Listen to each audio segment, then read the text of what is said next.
Assalamualaikum warahmatullahi wabarakatuh. Alhamdulillahirabbil alamin. Wassalatu wassalamu ala asrafil anbiya'i wal mursalin nabiyina Muhammadin wa ala alihi wa ashabihi wa man tabi'ahum bi ihsanin ila yaumiddin.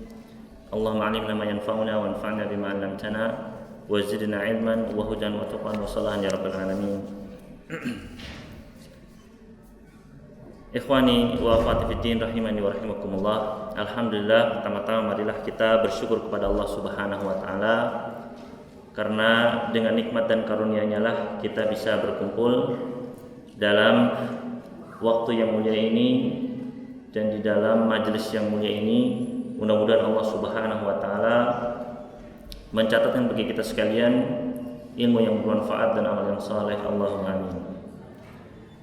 Kemudian insyaallah pada sore hari ini kita akan membahas hadis yang ke-6 dari Ishruna haditsan min Sahih Bukhari. Berkata Imam Bukhari di dalam sahihnya, di dalam kitab Fadailus Sahabah ridwanullah alaihim, di dalam bab Manaqib Umar bin Khattab Abu Hafsin radhiyallahu taala anhu. Berkata Imam Bukhari, haddatsana Sulaiman bin Harbin haddatsana Hammad bin Zaid an Thabit an Anas radhiyallahu anhu anna rajulan sa'ala an-nabiy sallallahu alaihi wasallam 'anis sa'ah faqala mata as-sa'atu qala wa madza a'dadta laha qala la syai'a illa anni uhibbu Allah wa rasulahu sallallahu alaihi wasallam faqala anta ma'a man ahbabta. Qala Anas, fama farihna bi syai'in farahana bi qauli Nabi sallallahu alaihi wasallam anta ma'a man ahbabta. Qala Anas, fa ana uhibbu an-nabiyya sallallahu alaihi wasallam wa Abu Bakrin wa Umar wa arju an akuna ma'ahum bi hubbi iyyahum wa in lam a'mal bi mithli a'malihim. Yang maknanya, telah bercerita kepada kami Sulaiman ibn Harb, telah bercerita kepada kami Hammad bin Zaid dari Thabit dari Anas radhiyallahu anhu bahwa ada seorang lelaki yang bertanya kepada Nabi sallallahu alaihi wasallam tentang hari kiamat. Lelaki itu berkata, "Kapankah terjadinya hari kiamat?" Beliau alaihi salatu wasallam balik bertanya kepada orang itu, "Apa yang telah kamu persiapkan untuk menghadapinya?" Orang itu menjawab, "Tidak ada, kecuali aku mencintai Allah dan Rasulnya sallallahu alaihi wasallam." Maka beliau alaihi wasallam berkata, "Kamu akan bersama orang yang kamu cintai." Anas berkata, "Kami belum pernah bergembira atas sesuatu seperti gembiranya kami dengan sabda Nabi alaihi wasallam, yaitu kamu akan bersama dengan orang yang kamu cintai." Selanjutnya Anas berkata, "Maka aku mencintai Nabi sallallahu alaihi wasallam, Abu Bakar dan Umar, dan aku berharap dapat berkumpul dengan mereka disebabkan kecintaanku kepada mereka, sekalipun aku tidak memiliki amal seperti amal mereka." Ikhwani wa akhwati fiddin rahimani wa rahimakumullah, kita akan mengambil faidah-faidah dari hadis tersebut. Faidah yang pertama adalah tidak ada yang mengetahui kapan terjadinya kiamat kecuali Allah Subhanahu wa ta'ala, ya. Tidak ada seorang pun di atas muka bumi ini, bahkan para malaikat pun tidak ada yang mengetahui kapan terjadinya hari kiamat. Allah Subhanahu wa ta'ala firman di dalam surat Al-A'raf ayat ke-187, "Yas'alunaka 'anis sa'ah ayyana mursaha."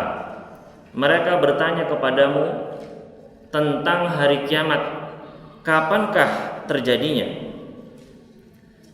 Qul innama ilmuha inda rabbi. Katakanlah wahai Muhammad, sesungguhnya pengetahuan tentang hari kiamat adalah di sisi Rabbku. La yujalliha liwaqtiha illahu. Tidak ada yang mengetahui menjelaskan waktu kedatangan hari kiamat tersebut kecuali Allah Subhanahu wa taala. Ikhwani wa akhwati fid din rahimani wa rahimakumullah, ya. Dari ayat tersebut Nabi sallallahu alaihi wasallam ketika ditanya oleh orang-orang musyrikin, mereka diancam dengan hari kiamat. Mereka diberitahukan agar beriman dengan hari akhir. Namun mereka malah balik bertanya, kapankah hari kiamat tersebut? Maka Rasulullah SAW di dalam ayat yang mulia ini diperintahkan oleh Allah Subhanahu wa taala, "Qul innama ilmuha inda rabbi," katakanlah bahwasannya ilmu tentang hari kiamat itu adalah di sisi Rabbku. Hanya Allah Subhanahu wa taala yang mengetahuinya. Oleh karena itu di dalam hadis tersebut, ya, ketika orang Arab Badui bertanya kepada Nabi sallallahu alaihi wasallam, ya, tentang kapan hari kiamat, maka Nabi sallallahu alaihi wasallam pun tidak menjawab tentang kapan tepatnya hari kiamat tersebut akan terjadi. Karena Nabi sallallahu alaihi wasallam sudah diperintahkan oleh Allah Subhanahu wa taala, kalau ditanya tentang hari kiamat maka, ya, tidak ada yang mengetahuinya. Qul innama ilmuha inda rabbi. Katakanlah yang tahu hari kiamat, ilmu tentang hari kiamat itu cuma Allah Subhanahu wa taala. Begitu pula di dalam surat Al-Ahzab, ayat yang ke-63.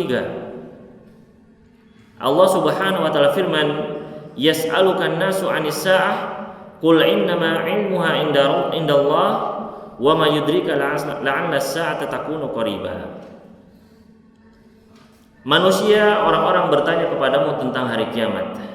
Katakanlah wahai Muhammad, bahwasanya pengetahuan ilmu tentang hari kiamat tersebut hanyalah Allah Subhanahu wa taala yang mengetahui.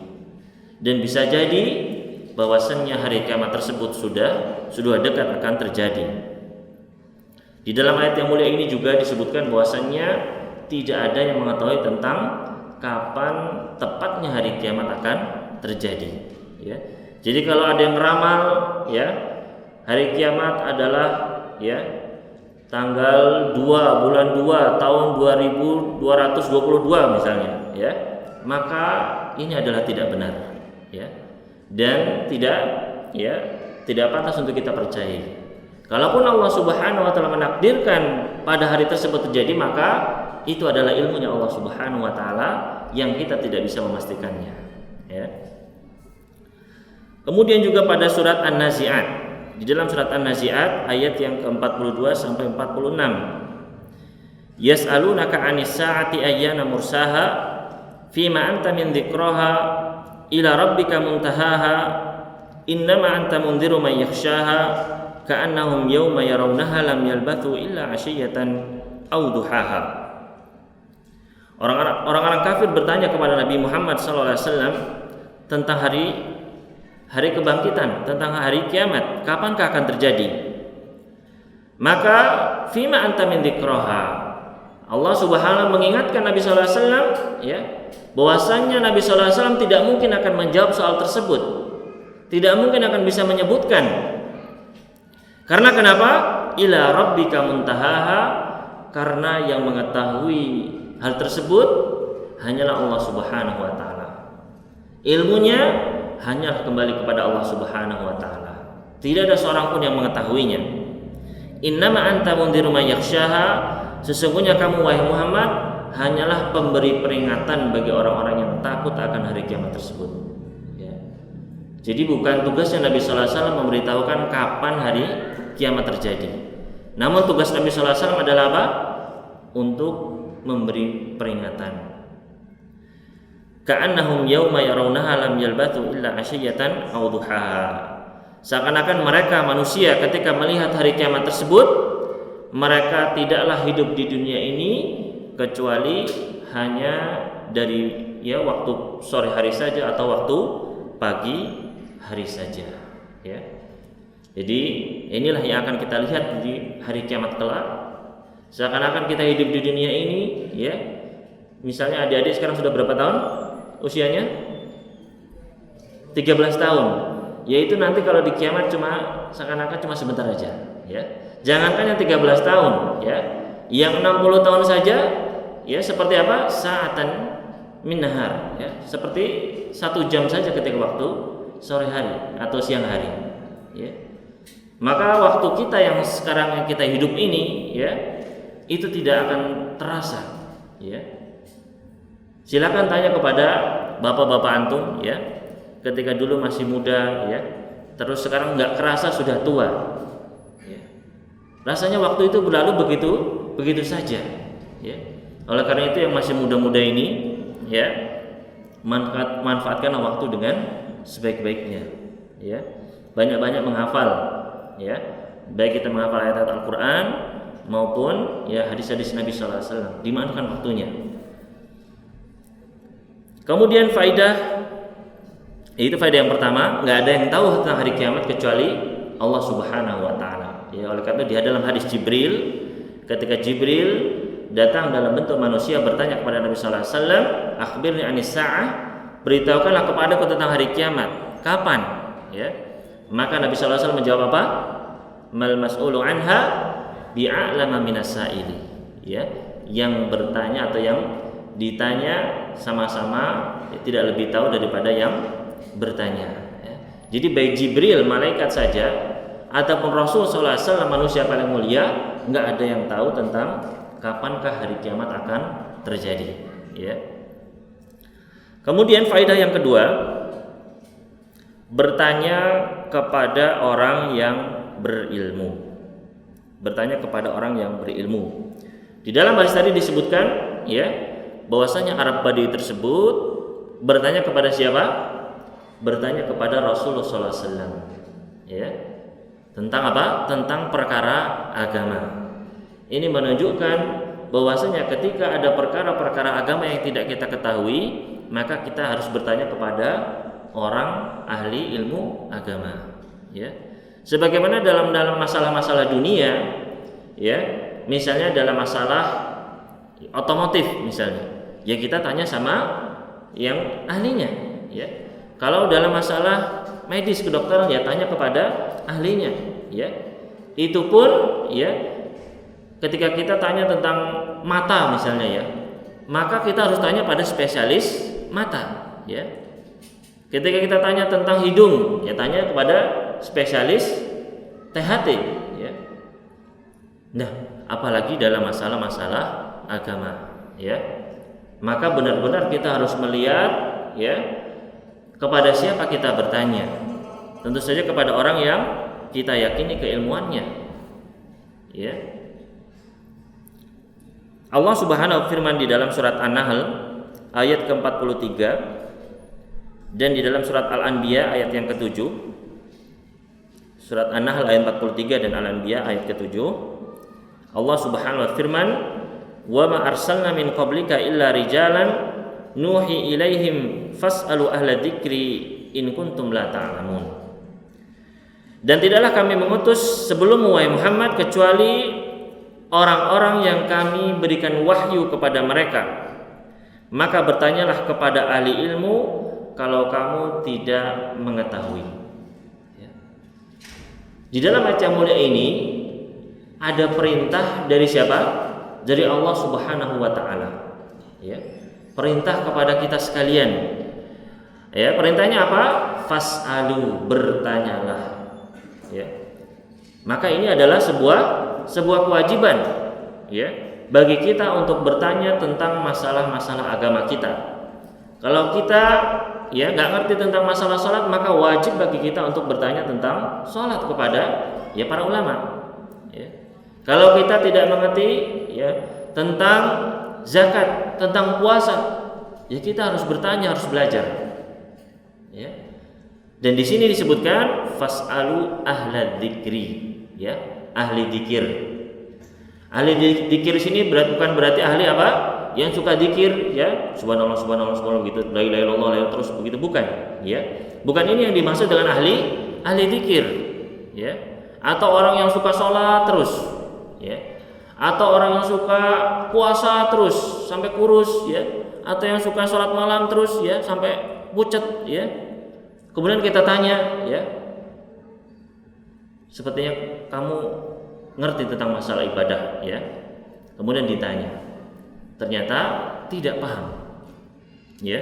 Jadi yang ditanya bukanlah, ya, ahli ibadah, Bahkan kalau kita bertanya kepada orang yang kuat ibadahnya tapi lemah ilmunya, maka bisa menyesatkan.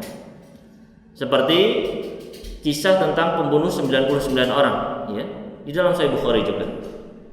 Ketika ada di antara Bani Israel, ya, orang yang kejam, ya, membunuh berapa? 99 orang, membunuh tanpa kasih sayang, ya. Kemudian timbul keinginan untuk bertobat, ya. Akhirnya dia bertanya kepada seorang ahli ibadah. Ditanya, wahai ahli ibadah, apakah saya bisa bertobat? Apakah saya masih ada kesempatan untuk diampuni oleh Allah? Dijawab apa? Enggak ada kesempatan untukmu. Akhirnya apa yang terjadi? Dibunuh juga ahli ibadah tersebut, ya, digenapkan menjadi 100 jiwa. Kemudian setelah itu dia masih ada keinginan, ya, timbul niatnya untuk bertobat. Akhirnya sekarang dia bertanya kepada ahli ilmu. Ditanyalah kepada ahli ilmu tersebut, ya, apakah mungkin saya bertobat? Maka dijawab iya. Tapi disyaratkan untuk apa? Untuk hijrah, pindah dari kampungnya ke kampung yang lain. Karena lingkungan sangat pengaruh pada agama seseorang. Qadarullah, ternyata di tengah jalan ternyata dia meninggal dunia. Akhirnya datanglah malaikat azab dan malaikat rahmah, saling bersengketa. Kata malaikat rahmat, orang ini sudah bertaubat, ya, maka dia pantas untuk mendapatkan rahmat Allah. Kata malaikat azab, enggak, dia ini sudah membunuh 100 orang, harus diazab, ya. Akhirnya diutuslah malaikat ketiga untuk menengahi, ya. Akhirnya diperintahkan untuk diukur manakah yang lebih dekat jasadnya itu, apakah lebih dekat kepada kampung yang dia tinggalkan atau kampung yang dia tuju, ya. Ternyata, ya, Allah Subhanahu wa taala memerintahkan bumi untuk mendekat kepada kampung yang dia tuju. Ketika diukur, jaraknya hanya selisih sejengkal menuju kampung yang dia tuju, ya. Akhirnya dia pun mendapatkan ampunan Allah Subhanahu wa taala, ya. Ya, ini kalau kita salah bertanya, maka kita bisa sesat, ya. Ya, kalau kita salah bertanya maka kita bisa tersesat, ya, malah bisa akhirnya membunuh, ya, maka ini berbahaya. Kemudian, ya, jadi yang dimaksud dengan ahli dzikir di sini adalah apa? Ahli ilmu. Kenapa?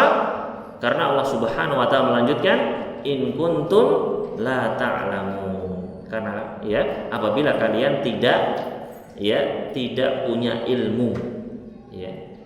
Berarti erat sekali hubungannya antara ahli dzikir dengan ilmu. Yang dimaksud adalah apa? Ahli ilmu. Kemudian faedah selanjutnya nomor 3, bersikap lemah lembut kepada orang yang jauh dari ilmu. Sebagaimana di dalam hadis ke-6 ini, ya, yaitu Nabi sallallahu alaihi wasallam ditanya oleh seorang Arab Badui, ya.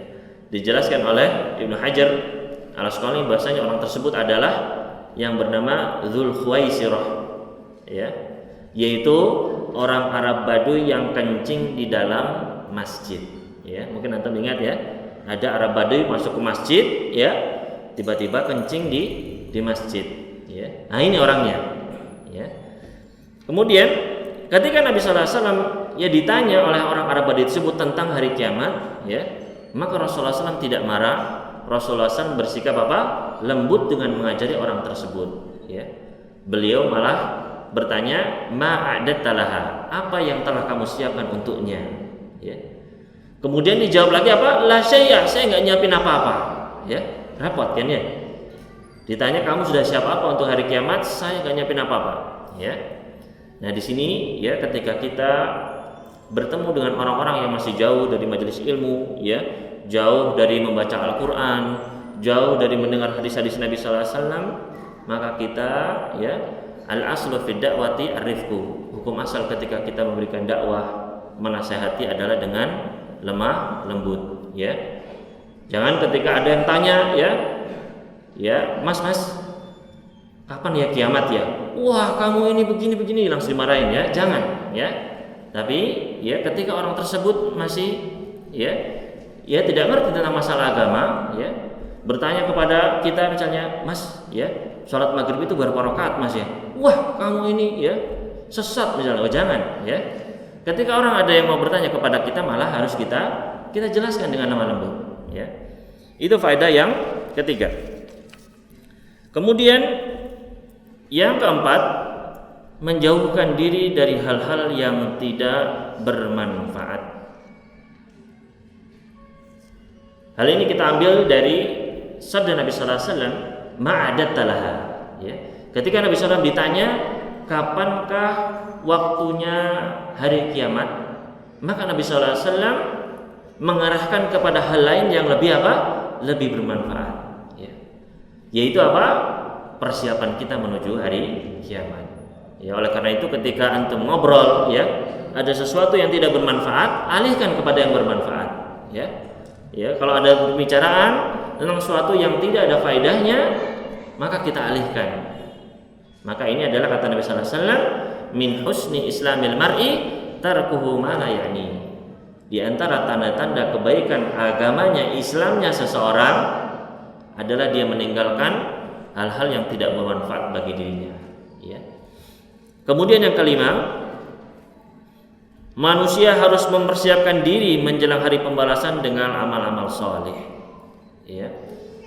Nabi sallallahu alaihi wasallam ya banyak sekali memberikan peringatan kepada kita sekalian ya, badiru bil amal, bersegeralah kalian dalam beramal ya.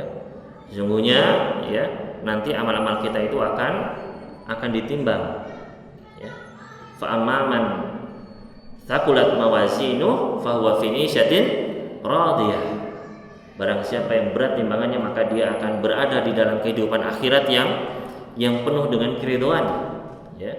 Tapi sebaliknya ya, wa amman khaffat mawazinu, barang siapa yang ringan timbangannya ya, meskipun badannya besar, orangnya gemuk ya, tapi khaffat mawazinu, ringan timbangan amal-amalnya ya. Apa? Fa ummuhu hawiyah, maka tempatnya adalah di neraka hawiyah, waliyadzubillah ya. Maka kita harus mempersiapkan diri, selalu ingat bahwasanya hari kiamat sudah dekat ya. Kemudian yang keenam, keutamaan mencintai Allah dan Rasulnya. Keutamaan mencintai Allah dan Rasulnya di dalam hadis tersebut ya, ketika ditanya apa yang sudah kamu siapkan, nggak ada ya Rasulullah, kecuali saya mencintai apa? Mencintai Allah dan Rasulnya ya. Maka bagi seorang yang beriman ya, kalau dia ingin merasakan manisnya imannya, maka ini kuncinya, yaitu kita cinta Allah dan Rasulnya ya. Dan cinta Allah dan Rasulnya ini bukan hanya ucapan belaka, saya cinta Allah dan Rasulnya, enggak ya. Bukan hanya klaim belaka, tapi harus apa? Harus diuji, harus ditunjukkan. Pengujinya apa? Ya, di dalam sebuah ayat di dalam Al-Quran disebut ayatul imtihan, ayat ujian. Ya, namanya saja sudah apa? Ayat ujian. Yaitu di dalam surat Al-Imran ayat yang ke-31, Allah Subhanahu wa taala apa? Qul in kuntum tuhibbunallaha fattabi'uni yuhibbukumullahu wa yaghfir lakum dzunubakum. Ya, katakanlah kalau kalian mencintai Allah ya, ngaku cinta Allah Subhanahu wa taala, maka ujiannya apa? Fattabi'uni, ikuti aku ya. Belajar seperti apa sunnah-sunnahnya Rasul sallallahu alaihi wasallam ya. Belajar seperti apa salatnya, wudunya Nabi, akhlaknya Nabi ya. Bagaimana Nabi sallallahu alaihi wasallam ketika di bulan Ramadan? Fattabi'uni ya, itu kalau kita ngaku cinta Allah dan cinta Rasul sallallahu alaihi wasallam. Dan keutamaannya apa? Keutamaannya adalah ya, anta ma'aman ahbabta, kita akan berada bersama orang yang kita cintai. Kemudian bersikap jujur ya. Yang ketujuh, bersikap jujur ya. Dari mana kita mendapatkan ini? Yaitu ketika Arab Badui tersebut ditanya ya, ma'adattalaha, apa yang sudah kamu siapkan? Maka dia menjawab la syai'a ya. Di dalam riwayat disebutkan ma'adattulaha min kabiris shalah wala siyam wala sadaqah. Saya tidak menyiapkan ya puasa yang banyak enggak, ya, salat yang banyak juga enggak, ya, sedekah yang banyak juga enggak. Menyiapkan apa? Cinta kepada Allah dan Rasulnya, ya. Di sini orang Arab Badui ini adalah dia jujur, ya. Dan kejujuran ini, ya, senantiasa akan membawa kebaikan bagi seseorang. Karena Nabi sallallahu alaihi wasallam apa? Bersabda, "Alaikum was-sidqi. Fa inna sidqa yahdi ilal birri wa innal birra yahdi ilal jannati." Karena sesungguhnya, ya, pegang teguhlah, berusaha untuk jujur, karena kejujuran itu akan membawa kepada kebaikan, dan kebaikan itu akan membawa kepada surganya Allah Subhanahu wa taala, ya. Jadi kalau kita jujur di dunia, jujur dalam iman kita, jujur dalam niat kita, jujur dalam perkataan perbuatan kita, ya, maka pasti akan membawa kepada surganya Allah Subhanahu wa taala, ya. Dan jujur ini salah satu, ya, cara agar puasa kita ini enggak rusak, ya. Kalau mau puasa kita ini diterima sama Allah Subhanahu wa taala, jujur. Karena Nabi sallallahu alaihi wasallam bersabda apa? Man lam yada' qaula zur wal 'amala bihi falaisa lillahi hajatun fi an yada'a ta'ama wa syarabah. Barang siapa yang tidak meninggalkan ucapan palsu, ucapan dusta, bohong, atau beramal dengan kebohongan, ya, maka Allah Subhanahu wa taala enggak butuh dia meninggalkan makanan dan minumannya, ya. Ya, jadi dalam perbuatan dan dalam ucapan kita harus jujur kalau kita mau puasanya benar, ya. Karena ini berat, ya. Apalagi, ya, sekarang, ya, banyak perbuatan yang tidak jujur, ya. Apalagi kebohongan itu dijadikan mata pencaharian, ya, maka berat. Ini harus ditinggalkan agar puasa kita, agar puasa diterima, ya. Jadi kita jangan pede, wah saya sudah puasa dari subuh sampai maghrib, ya. Belum tentu. Bisa jadi nggak bernilai di mata Allah Subhanahu wa taala karena kita bohong, ya. Atau, ya, sekarang banyak, ya, lewat SMS selamat, ya, Anda mendapatkan mobil misalnya, ya, nggak tanggung-tanggung 5 misalnya, ya. Ternyata apa? Penipuan banyak, ya. Mudah-mudahan bukan orang Muslim, ya. Karena puasanya sia-sia nanti kalau suka apa? Suka bohong. Ya, maka, ya, khususnya para, ya, pedagang, saya sering mengingatkan, ya, para pebisnis, ya, kalau adik-adik sekalian nanti juga berjualan, ya, maka hati-hati dengan yang namanya berbohong, karena bisa menghilangkan, ya, berkah dan juga bisa menjatuhkan kita ke dalam api neraka waliyadzubillah. Yang kedelapan, keutamaan mencintai orang-orang soleh. Keutamaan mencintai orang-orang soleh, ya. Karena Nabi sallallahu alaihi wasallam bersabda apa? Anta ma'a man ahbabta. Kamu bersama orang-orang yang kamu cintai, ya. Kalau kita benar-benar mencintai orang soleh karena Allah Subhanahu wa taala, ya, maka diharapkan nantinya kita bisa berkumpul dengan mereka. Ya, kalau orang soleh tempatnya di mana? Tempatnya di surga. Ya, maka itu yang kita harapkan, ya. Paling enggak kita, ya, beda-beda tipis lah dengan orang-orang soleh tersebut, ya. Tapi tetap apa? Tetap di surga, ya. Maka inilah yang kita harapkan, ya. Sebaliknya, ya, kalau cinta kita itu, ya, enggak sama orang soleh, bahkan sama orang kafir, ya, sama Messi misalnya, ya, sama siapa, ya, antum lebih tahu, ya, ya, ditakutkan nanti, ya, bersama orang yang kita cintai, waliyadzubillah. Ya, maka kita harus tumbuhkan, ya, kecintaan kita selalu lebih besar kepada, ya, Allah Subhanahu wa taala dan orang-orang yang Allah cintai, ya. Maka ini harus berhati-hati. Terkadang, ya, seseorang dengan bangga memakai kaos, ya, dengan, ya, atribut-atributnya, ya, bahkan terkadang salib di sini, ya, tidak mengetahui banyak ke anak-anak dari kaum muslimin, ya. Padahal Rasulullah SAW ketika melihat salib, ya, ada dipakai oleh seorang sahabat, langsung dilempar, ya. Namun sekarang anak-anak kaum muslimin dengan bangga, ya, memakai, ya, kaos-kaos yang berlambangkan salib, ya. Maka ini perlu kita hati-hati, ya. Kemudian yang kesembilan adalah keutamaan Abu Bakar dan Umar, ya. Karena Anas bin Malik mengatakan, ya, ini uhibbu Abu Bakrin wa Umar, ya. Kita mencintai Abu Bakar dan Umar. Dan ya ini adalah sebuah keutamaan karena para sahabat semua sepakat ya bahwasanya ya kata Ibnu Umar, dahulu kami melihat ya meyakini bahwasannya sahabat yang paling mulia saat itu adalah nomor 1 Abu Bakar, kemudian Umar, kemudian Utsman. Walam yunkir alaina Rasulullah SAW, dan Rasulullah SAW tidak mengingkari kami. Ya, artinya menyetujui bahwasanya sahabat yang paling mulia adalah Abu Bakar, kemudian Umar, kemudian Utsman.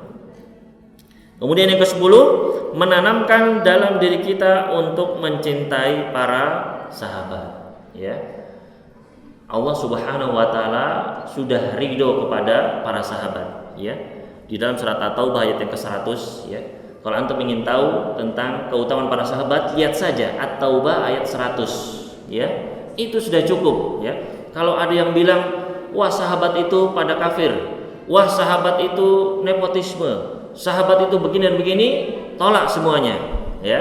Katakanlah, ya, di dalam surat At-Taubah ayat ke-100, was-sabiqunal awwaluna, orang-orang pendahulu yang terdahulu, ya, minal muhajirin wal ansar, dari kaum muhajirin dan kaum ansar, ya.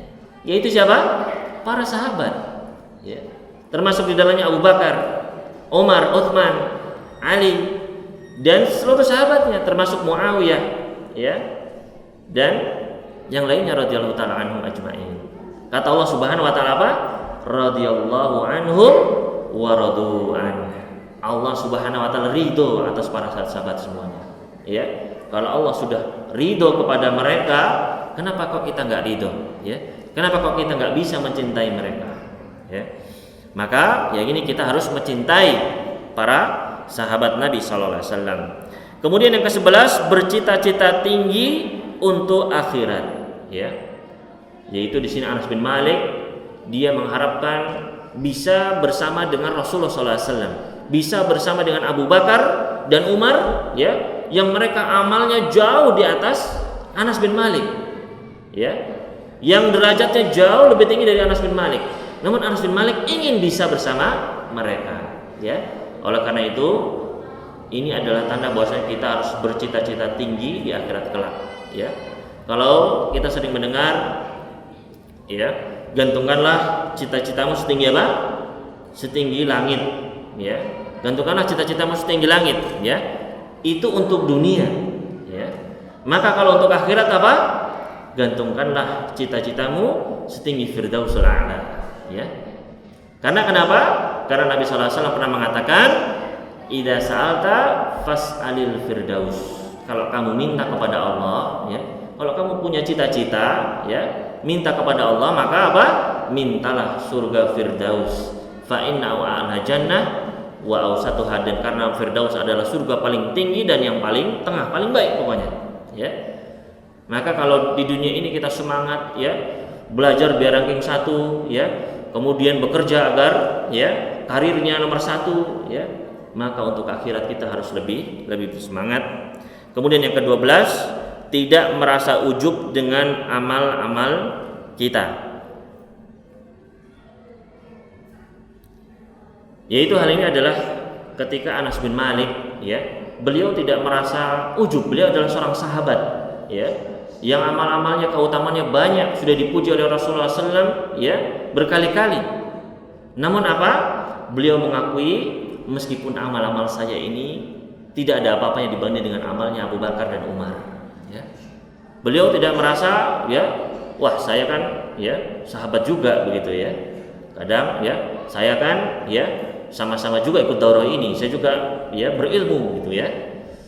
Tidak ada seperti itu, ya. Mereka bahkan selalu merasa, ya, amal mereka rendah dibanding dengan sahabat yang lainnya. Nabi sallallahu alaihi wasallam pernah bersabda, "Laulam tudnibu la khasyitu 'alaikum ma huwa akbar minhu." Kalau seandainya kalian tidak berbuat dosa sama sekali, ya, bersih putih, nggak berdosa sama sekali, maka sungguh, kata Nabi sallallahu alaihi wasallam, sungguh aku mengkhawatirkan atas diri kalian apa yang lebih besar daripada itu, yaitu apa? Al-ujbu, ya, berbangga dengan amal-amal kita, ya. Maka kita harus senantiasa menjaga niat-niat kita. Yang ke-13 adalah boleh bertawassul dengan amal soleh, ya. yaitu ketika Anas bin Malik, ya, beliau berharap apa? Ya, agar bihubbi, ya, beliau bisa bersama dengan para, ya, Umar dan Abu Bakar karena kecintaan dirinya kepada mereka. Ya, ini adalah salah satu bentuk tawassul dengan amal soleh.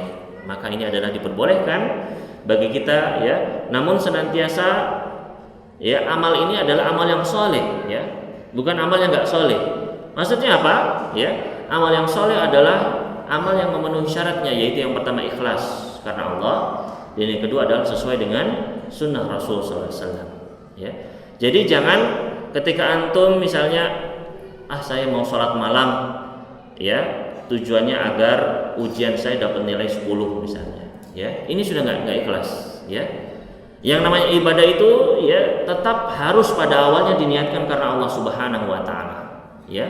Jadi bukan saya mau puasa sunnah agar pekerjaan saya besok lancar, nggak bisa. Ini sudah tidak ikhlas, ya. Harusnya apa? Niat karena Allah Subhanahu wa taala. Sebagaimana kisah 3 orang yang, ya, kisah 3 orang yang, ya, masuk ke dalam gua kemudian tertutup guanya, ya. Kemudian mereka bertawasul dengan apa? Amal-amal soleh mereka, ya, yang pada awalnya memang ikhlas, ya, nggak diniatkan untuk membuka gua, ya, nggak diniatkan untuk menyelamatkan diri mereka, tapi memang ikhlas pada awalnya, ya. Maka ketika kita beramal, ikhlaskanlah niat kita hanya karena Allah Subhanahu wa taala, jangan beramal karena dunia, jangan beramal karena selain Allah. Ini saja mungkin yang bisa kami sampaikan, kurang lebihnya mohon maaf. Wassallallahu nabiyana Muhammadin wasallam ala mursalin wa akhiru dawana anil hamdulillahirabbil alamin. Wassalamualaikum warahmatullahi wabarakatuh.